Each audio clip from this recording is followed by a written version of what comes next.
मनवा में आस लागल हो। ललना लाल होई है फुलवा के दीपक मनवा में आस लागल हो। जुग जुग जिया सु ललनवा भवनवा के भाग जागल हो। जुग जुग जिया सु ललना भवनवा के भाग जागल हो। ललना लाल हुई है फुलवा के दीपक मनवा में आस लागल हो। ललना लाल होई है फुलवा के दीपक मनवा में आस लागल हो। तुझको ना देखूं तो जी घबराता है। तुझको ना देखूं तो जी घबराता है। देख तुझको दिल को मेरे चैन आता है। देख तुझको दिल को मेरे चैन आता है। ये कैसा रिश्ता है कैसा नाता है।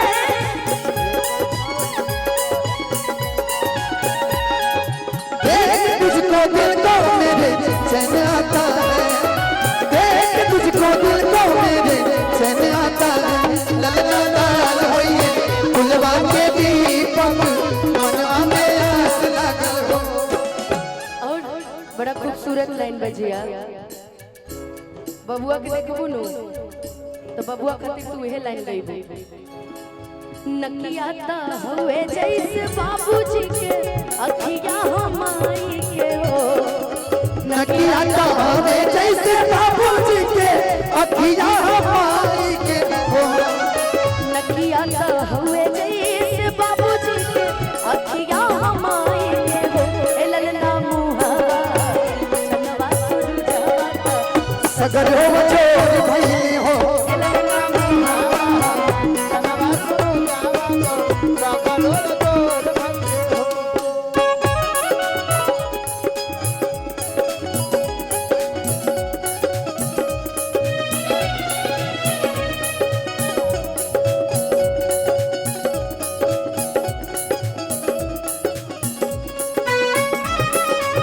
हो। बन गया हूँ मैं तेरा दीवाना। धीरे धीरे से दिल को चुराना। तुमसे प्यार हमें है कितना जाने जाना। तुमसे मिलकर तुमको है बताना।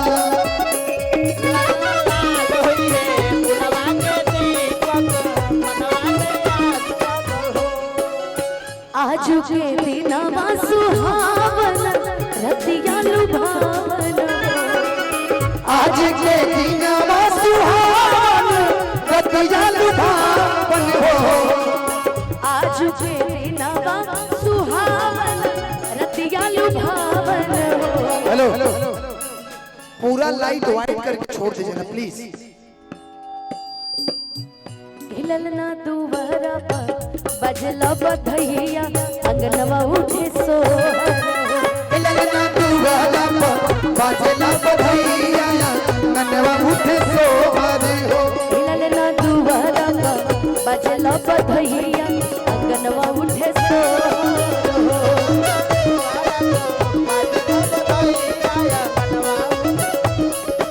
लाइन बड़ा खूबसूरत बा राहुल भैया। सासू सोहागिन बड़ भागिन अनधन लुटावेली हो। सासू सोहागिन बड़ भागिन अनधन लुटावेली हो। सासू सोहागिन बड़ भागिन अनधन लुटावेली हो। ए ललना दुआरा पर बजला बधैया अगनवा उठे सोहर हो। ललना दुआरा पर बाजला बधैया मनवा उठे सोहर हो। ललना दुआरा पर बजला बधैया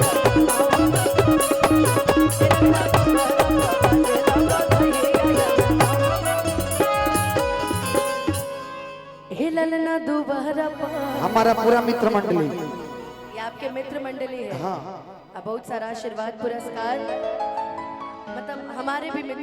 मेरे तरफ से आप 1 लाख लेके जाइएगा। टेंशन मत लीजिए। मेरे तरफ से हमारे ग्रुप की तरफ से। चलो ठीक है फिर तुम्हें कुछ गिफ्ट कर दूंगी। फिर बवाल कराइएगा।